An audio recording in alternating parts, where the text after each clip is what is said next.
Jadi video kali ini aku dedikasikan khusus buat adik-adik yang sudah ikut seleksi SNMPTN 2021, tapi di pengumumannya beberapa hari yang lalu itu nggak lolos. Jangan sedih dulu. Nah, jadi video ini aku bukan mau memotivasiin atau apapun. Di video ini aku akan menceritakan 3 pengalaman yang nggak lolos SNMPTN tapi saat ini sukses banget. Karena kalau misalnya aku di sini bilang memotivasiin kalau teman-teman sekarang ini ya nggak lolos SNMPTN terus lihat pengumumannya di situ dinyatakan namanya nggak lolos di kampus pilihannya, pasti ngedown banget. Dan kalau misalnya udah ngedown, nggak usah dimotivasiin deh. Aku di sini cerita aja karena aku juga pernah ngeramin namanya ngedown. Kalau berusaha dimotivasi ini nggak termotivasi juga. First yang harus kamu lakukan adalah kalau misalnya kamu memang nggak lolos SNMPTN, ya udah, kalau misalnya kamu merasa sedih, kalau pengen menangis ya udah nangis aja. Jangan sampai kayak sedih terus ditahan-tahan, enggak kok aku kuat gitu, nggak usah. Kalau misalnya sedih ya udah sedih, kamu berhak untuk sedih, kamu berhak merasa kecewa, kamu berhak merasa kayak dunia ini nggak adil atau apapun. Kalau pengen nangis, nangis aja dulu, tapi besok semangat lagi gitu. Jangan sampai kayak perasaannya itu sedihnya ditahan-tahan kayak gitu tapi nggak semangat terus menerus. Nah itu first. Dan kedua, kalau misalnya teman-temanmu nih yang lolos SNMPTN terus udah itu mereka sombong nih, aku lolos SNMPTN kamu nggak lolos sih, mending teman-teman yang kayak gitu diblok aja dari sekarang. Ini pengalaman dari aku yang sudah kuliah selama ini. Teman-teman yang dulunya itu SMA terus udah itu lolos SNMPTN dan dia sombong, mereka nggak akan jadi temanmu juga ketika nanti sudah kuliah. Percaya deh, ini bukan cuma satu orang, ini aku dengar dari berbagai orang yang dulu dia nggak lolos SNMPTN, akhirnya dia nyoba SBMPTN dan bahkan SBMPTN pun nggak lolos, terus dia akhirnya ujian mandiri. Teman-teman yang dulunya sombong menyombongkan SNMPTN-nya itu nggak pernah jadi temannya dia lagi sampai sekarang. Ya, jadi kalau teman-teman toksik ya udah dihilangkan aja dari kehidupanmu daripada kamu tambah ngedown lagi. Udah pertama nggak lolos SNMPTN ditambah dibuat ngedown lagi sama orang-orang yang menyombongkan kelolosan SNMPTN-nya. Yang ketiga, setelah kamu menerima perasaan sedih dan perasaan kecewa tersebut, udah acknowledge your feeling. Terus udah itu kedua, hindari orang-orang yang toksik yang bikin kamu tambah ngedown. Dan yang ketiga, ini aku akan menceritakan kisah dari teman-temanku yang dulunya tidak lolos SNMPTN terus udah itu daftar ke SBMPTN, bahkan ada yang sampai daftar ke ujian mandiri. Nah ini aku sharing aja. Jadi sebelumnya aku tuh dapat banyak banget DM di Instagram. Terus mereka cerita tentang gak lolos SNMPTN, akhirnya sekarang mau tes SBMPTN dan mereka pada ngedown. Akhirnya aku ngumpulin cerita dari teman-temanku sendiri yang dulu juga pernah mengalami hal seperti ini ketika SNMPTN 2012. Nah jadi sekalipun ini ceritanya pengalaman itu di tahun 2012, tapi menurutku worth it untuk diceritakan kembali. Dan apa ya, meskipun itu udah lama banget ya, 9 tahun yang lalu, tapi pengalamannya akan bisa bermanfaat bagi kamu yang sekarang tahun 2021 ataupun mungkin kamu lihat video ini di tahun 2022 dan seterusnya, karena menurutku ini worth it lah. Nah jadi ini aku ceritain ya. Yang pertama adalah cerita tentang temanku cowok nih. Jadi dia itu peringkat 1 terus di sekolahnya selama SMA. Nggak dari SMA sih, dia tuh dari kecil dia tinggal di pedesaan di pesisir pantai. Nah dia itu sering dihina sama teman-temannya karena dia orang miskin. Nah terus udah itu ketika itu dia dihina, akhirnya dia nangis, dia bilang ke bapaknya, "Pak, saya merasa malu, kenapa saya dihina terus seperti ini, harusnya teman-teman tuh nggak menghina saya." Terus udah itu bapaknya bilang, "Kalau kamu pengen nggak dihina sama orang, maka kamu harus kaya, dan kalau kamu pengen kaya, maka kamu harus pintar, kalau kamu pengen pintar, kamu harus belajar," gitu. Akhirnya mulai saat itu dia selalu belajar. Jadi dia pernah cerita nih ya, waktu dia lagi main kelereng sama temennya, itu tuh sambil dia nungguin giliran main kelereng ya, itu tuh dia sambil belajar katanya. Makanya sejak saat itu sampai dia kelas 3 SMA itu dia selalu peringkat 1 di sekolahnya. Bayangin sepintar apa orangnya kan. Dia tuh rajin banget sekolah sampai dia tuh pernah bilang pernah bawa tas yang berat banget sampai dianya itu kayak kejengkang ke belakang gitu loh, saking beratnya bawa buku-buku yang untuk dia berangkat ke sekolah. Dan di SMA itu tuh dia udah ngekos karena sekolah yang bagus itu jauh dari rumahnya, kan rumahnya dia di pesisir pantai. Nah udah itu dari SMA ini dia berusaha untuk dapat lolos SNMPTN. Dia kan dapat jatah SNMPTN kan karena dia peringkat 1 di sekolahnya. Nah terus udah itu SNMPTN dia daftar di teknik sipil apa teknik metalurgi, kalau nggak salah teknik sipil sih, teknik sipil di ITS. Dia pengen banget daftar di situ. Akhirnya dia daftar di SNMPTN dan dia merasa yakin lah pasti bisa lolos kok. Ternyata dia daftar, nunggu pengumuman, ternyata nggak lolos di SNMPTN. Apa yang dia lakukan? Dia daftar lagi di SBMPTN dan dia mengambil jurusan yang sama persis ketika di SNMPTN. Dan apa hasilnya? Dia ternyata nggak lolos lagi di SBMPTN. Terus gimana, apa yang dia lakukan? Akhirnya dia daftar ujian mandiri, dan waktu itu ketika ujian mandiri dia memutuskan untuk, ya udahlah nggak usah daftar di ITS lagi, maksudnya udah 2 kali daftar kan udah nggak keterima, jadi selain itu waktu itu ujian mandiri di ITS itu harganya lebih mahal. Akhirnya dia ujian mandiri masuk di Universitas Brawijaya, dan waktu itu dia ngambil jurusan teknologi pangan, ilmu dan teknologi pangan. Waktu itu ilmu dan teknologi pangan udah terakreditasi internasional, dan udah terakreditasi A. Akhirnya dia keterima tuh. Perasaan pertamanya ya dia nggak sebegitu senengnya, karena dia kan berharap bisa masuk ke ITS, tapi ya udahlah dijalani aja. Selain itu, kalau teman-teman yang lain biasa di semester 2 akhir gitu nanti mereka nyoba lagi SNMPTN, nyoba lagi SBMPTN. Nah, dia ini kebetulan nggak punya uang, jadi akhirnya ya udahlah kuliah aja di situ. Nah, ternyata setelah dia kuliah, namanya juga dia pinter dan bekerja keras ya, dia tuh mulai dari semester 1 IP-nya selalu kumlot, IP-nya selalu kumlot. Bahkan di semester 3 dia tuh dapat beasiswa PPA, saking pinternya. Jadi sebenarnya tuh dia nggak daftar beasiswa PPA. Jadi kalau teman-teman nih lihat videoku yang bahas tentang beasiswa PPA, di sini aku ceritain temanku juga. Jadi dia tuh nggak daftar beasiswa PPA.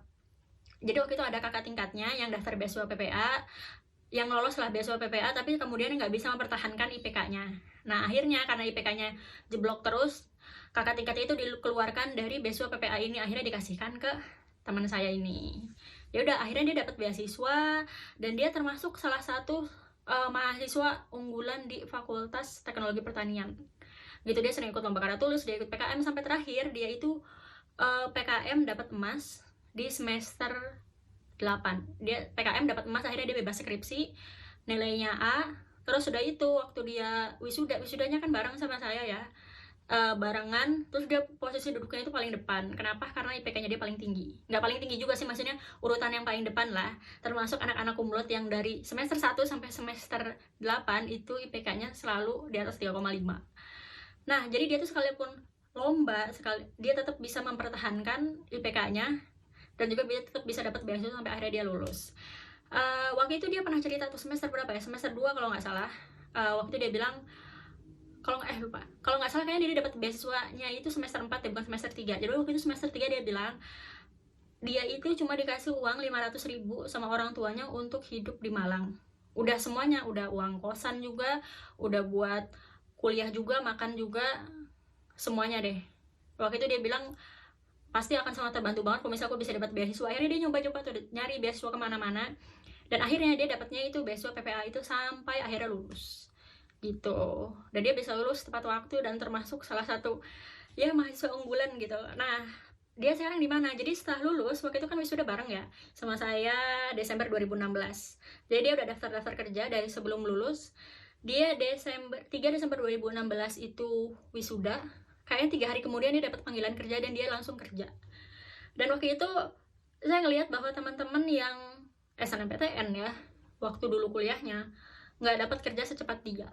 Dan dia sekarang sudah jadi manajer produksi di tempatnya dia kerja sekarang. Kedua, ini adalah cerita dari temanku SMA. Dia ini aktif banget waktu sekolahnya, dan dia termasuk anak yang rajin dan dipercaya sama guru gitu, gara-gara dia anak yang kalem dan rajin belajar gitu. Jadi dia sebagai siswa yang menjadi siswa teladan bagi adik-adik kelasnya. Nah, terus waktu itu karena di SMA aku adalah SMA yang terakreditasi A.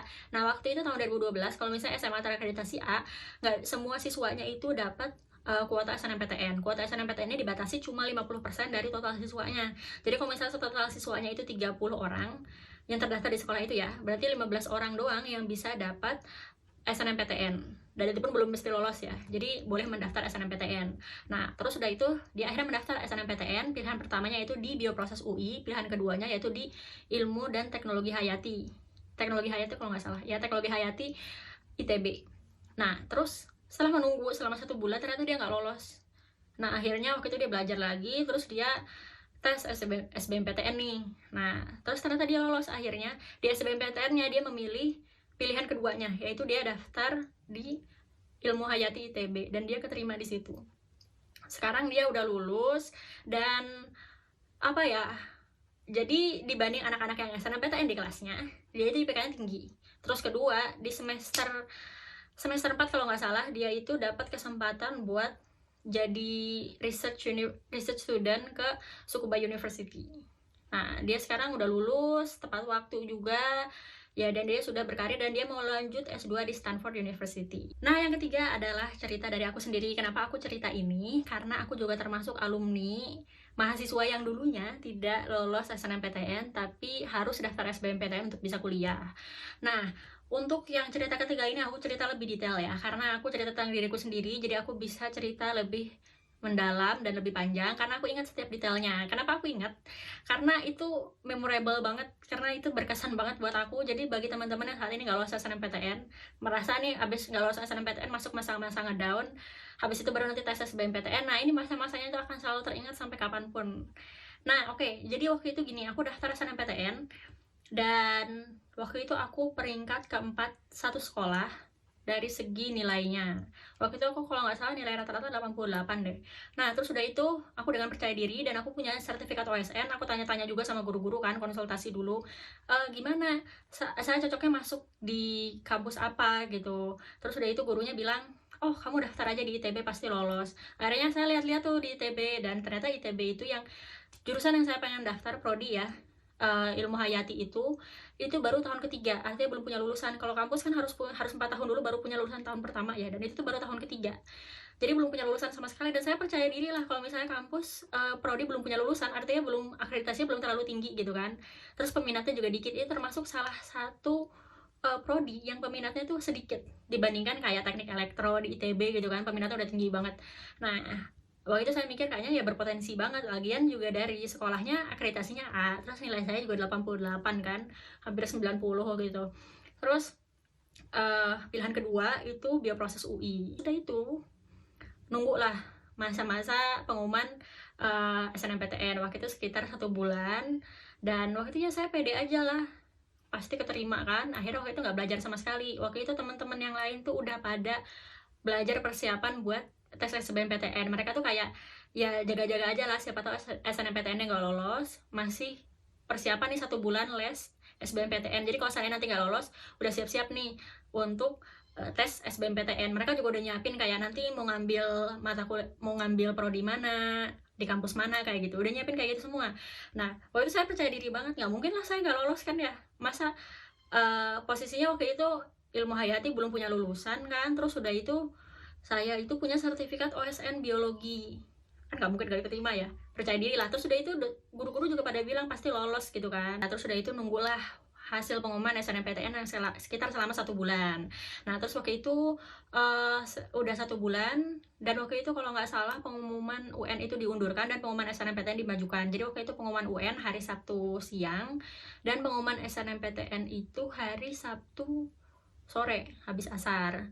Nah, waktu itu pengumuman UN kan, kita udah senang semua tuh, seangkatan lulus 100%. Terus ada beberapa orang yang dia dapat nilai sempurna di beberapa mata pelajaran.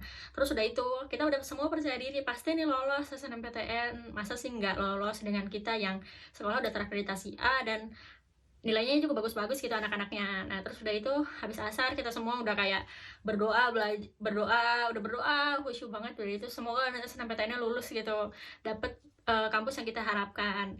Nah, habis itu kita ke rumahnya guru, karena waktu itu saya SMA di pondok pesantren.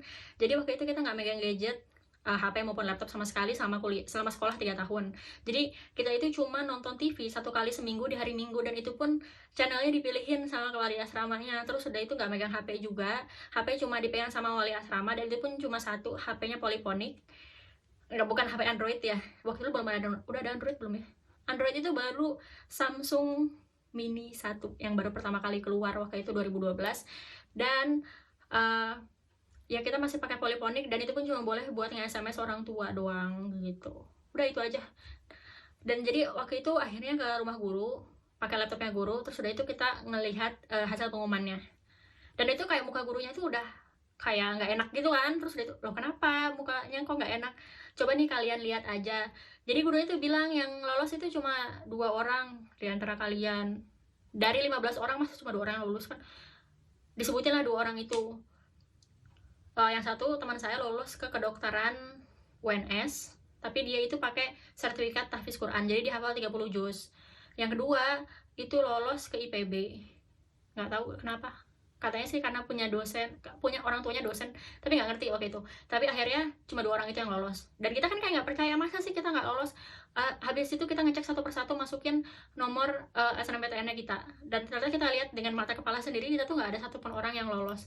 Bahkan teman saya yang dia itu peringkat 1 berturut-turut mulai dari kelas 1 SMA sampai kelas 3 SMA, dan dia nilainya itu nilai rata-ratanya tertinggi satu sekolah, dan dia tuh dapat nilai sempurna di UN-nya, itu nggak lolos buat masuk kedokteran. Dia tuh asal ngambil kedokteran UI kedokteran UGM, pilihan keduanya kedokteran UI, dan dia nggak keterima di dua-duanya. Dan kita tuh kayak nggak percaya, masa sih nggak keterima? Dan kita nggak percaya sampai nggak bisa ngomong, sampai ya freezing gitu kan, kita nggak keterima. Terus kita nangis semua, terus kita berpelukan kan, kita bisa nggak keterima. Habis itu kita balik lagi ke asrama, udah mau sholat maghrib nih, kita balik ke asrama. Sampai di asrama tuh kayak, itu aku masih ngerasa kayak this is not real gitu kan, ini nggak mungkin terjadi, ini kayaknya aku lagi mimpi kayak gitu kan. Nah terus udah itu akhirnya aku balik lagi ke asrama. Terus udah itu ketemu sama teman-teman yang nggak masuk 30% SNMPTN ya. Terus udah itu mereka kan kaget, loh kalian nggak lolos lah, kita semua ini mau sholat maghrib dan doain kalian semoga pada lolos SNMPTN-nya. Dan waktu itu kita langsung auto nangis, langsung aku benar-benar nangis waktu itu, meluk teman-teman, kita nggak lolos. Terus kayak nggak mungkin, ini pasti panitianya salah. Kita tuh kayak nggak nerima kenyataan gitu kan. Terus udah itu teman-teman mulailah saling ngobrol kan, kayak berusaha menyemangati satu sama lain. Nggak pada lolos SNMPTN, cuma 2 orang yang lolos, dan yang lolos pun kayak nggak enak untuk selebrasi kebahagiaannya gitu, gara-gara yang lain pada nggak lolos kan. Akhirnya diem aja kan. Udah kita sholat maghrib, habis sholat isya, terus udah itu aku kayak masih ngerasa ini nggak mungkin nih, ini pasti ada yang salah kan. Habis itu aku duduk di tangga asrama waktu itu sambil ngelihat ke arah gunung. Oh itu di Bogor kan, Gunung Salak atau gunung apa itu, pokoknya duduk di situ dari habis isya sampai jam 2 malam, duduk dan nangis nonstop. Kayak nggak mungkin, aku kalau nggak lolos SNMPTN aku mau apa, aku mau bilang apa sama orang tua gitu. Aku udah kayak ya udah nggak belajar kan SBMPTN. Bayangin coba, orang-orang itu masih mending ya kalau nggak lolos SNMPTN, mereka udah belajar, dan kalaupun nggak lolos tuh kayak udah persiapan, oh nanti SBMPTN mau ngambil jurusan apa, di mana kampusnya. Dan aku tuh nggak belajar sama sekali, kayak nggak ada plan B sama sekali. Dan itu bingung, kayak pertama udah bingung nggak bisa menerima kenyataan ya, kedua bingung nggak tahu ke depan mau apa, ngambil jurusan apa. Terus akhirnya waktu itu udah bingung banget, sampai jam 2 malam tuh masih diem di situ, masih diem dan nangis. Terus udah itu jam 2 malam akhirnya baru masuk ke kamar. Baru tuh di situ nyari buku. Teman-teman kan pada punya buku buku-buku buat tes SBMPTN. Nah baru kayak itu aku lihat di situ kira-kira ada jurusan apa yang paling mendekati dengan jurusan di ITB sama UI. Tapi aku udah gak mau ngambil ITB sama UI lagi. Aku tuh punya prinsip, kalau sekali aku nggak keterima di kampus, aku nggak akan daftar ke situ lagi. Jadi kalau aku udah ditolak, kenapa aku harus berusaha lagi ke orang yang sudah menolak aku kayak gitu. Jadi kalau aku udah ditolak sama kampus, yang ngapain aku berusaha ke kampus itu lagi gitu. Ya udah, jadi akhirnya aku nyari itu, dan waktu itu ketemu, nggak tahu pas kebetulan baca itu ada bioteknologi di UB. Aku nggak tahu UB itu di mana. Pokoknya aku nyari berdasarkan prodinya ya waktu itu. Prodinya apa? Bioteknologi. Habis itu di bawahnya lagi ada bioproses. Udahlah, milih ini aja. Nah terus udah itu, karena posisinya aku udah di Jawa Barat, aku nggak boleh SBMPTN ngambil yang di luar Jawa Barat. Aku harus ngambil yang di wilayah Jawa Barat semua. Nah kalau misalnya mau di luar boleh, tapi harus IPC. Nah IPC itu berarti 2 yang eksak, satunya yang soshum. Nah waktu itu pilihan pertama jatuh kepada bioproses UB, pilihan kedua bioteknologi UB, dan pilihan ketiga itu psikologi UI. Kenapa psikologi UI ditaruh di akhir? Karena aku udah benci nggak diterima sama UI, itu pertama. Kedua, emang aku nggak pengen daftar di psikologi. Jadi ya udah buat formalitas aja ditulis, karena kan emang harus ada pilihan pertama harus ada salah satu pilihan yang ada di wilayah regionalku Jawa Barat waktu itu. Nah waktu itu hari Sabtu ya, akhirnya waktu itu berusaha menentukan kampus pilihan dalam waktu 2 hari, karena hari Senin sore itu udah terakhir penutupan untuk pendaftaran SBMPTN. Nah anak-anak lain tuh waktu pas hari Sabtu nggak keterima, mereka langsung ngasih list maunya daftar di SBMPTN di sini aja kayak gitu. Kenapa?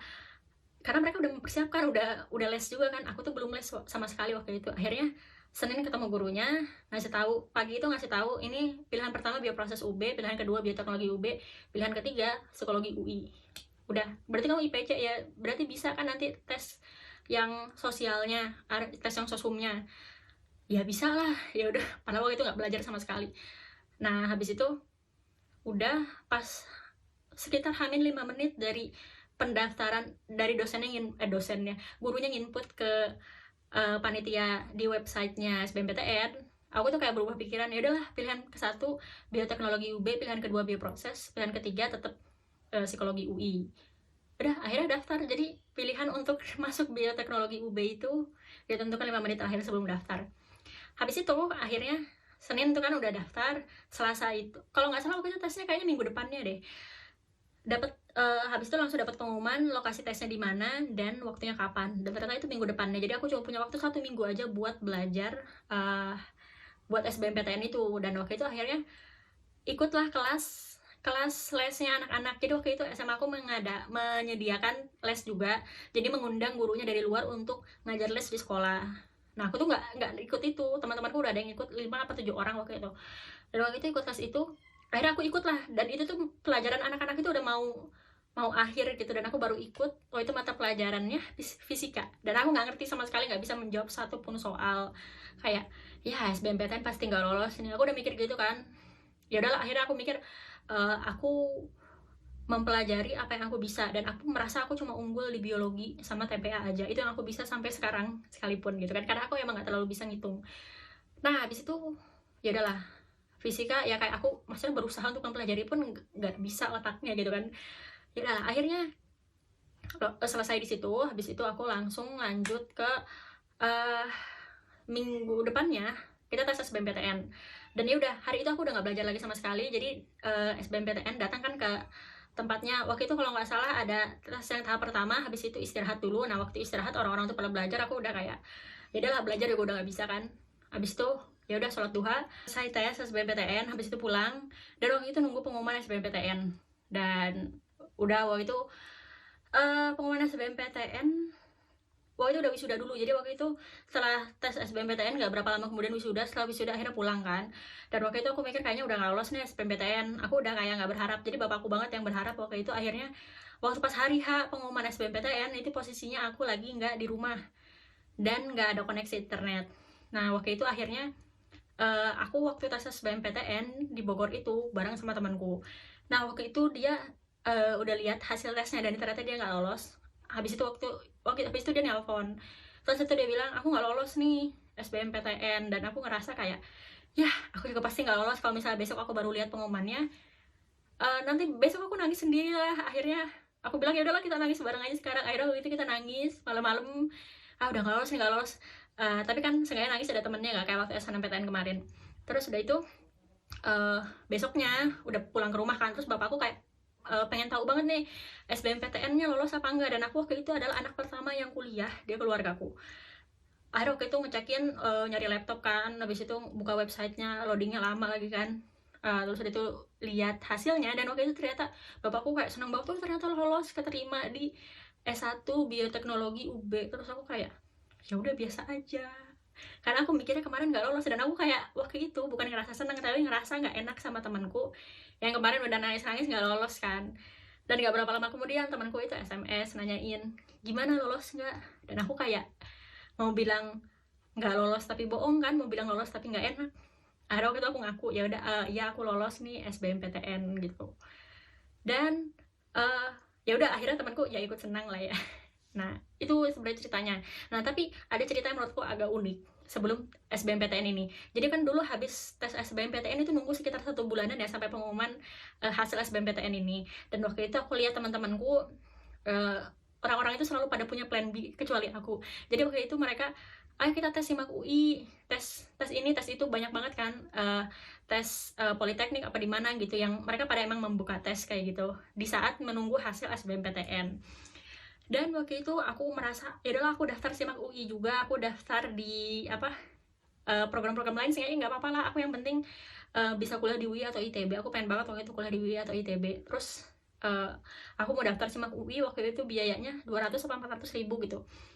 Terus udah itu aku bilang sama bapakku, aku minta uang kan buat tes. Terus udah itu bapakku bilang, berapa biaya tesnya? Terus udah itu aku bilang 200.000. Aku lupa kalau nggak bilang 200 atau 400 gitu.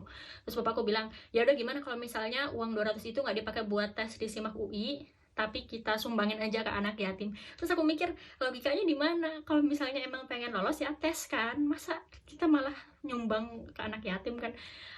Abis itu uh, akhirnya nggak jadi kan daftar SIMAK UI. Kenapa? Karena yang nggak ada uangnya kan, artinya nggak dibolehin juga lah sama bapakku. Akhirnya ya udah nungguin hasil SBMPTN aja tanpa plan B apapun. Jadi di saat orang-orang tuh tes SIMAK UI, tes ini, aku tuh kayak gimana ya kalau ini SBMPTN nggak lolos lagi gitu. Dan ternyata hasilnya lolos. Itu ceritanya. Nah, habis itu sambil menunggu itu juga, aku tuh dapat tawaran beasiswa tapi dari kampus-kampus swasta, dari Gunadarma, dari Yarsi, dan lain-lain. Pokoknya dapat tawaran beasiswa. Jadi pas waktu itu keterima di Universitas Brawijaya, aku tuh kayak ngerasa, ya aku keterima di negeri sih, tapi kan nggak dapat beasiswa.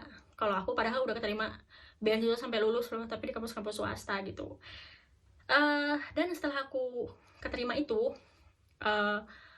beberapa tahun kemudian di semester 3 ya, aku itu dapat akhirnya lolos seleksi untuk international conference yang gratis di Jepang, di Kumamoto University. Dan waktu itu aku akhirnya bilang sama temanku SMA, salah satu temanku yang waktu dulu memotivasi aku waktu aku nggak lolos SNMPTN.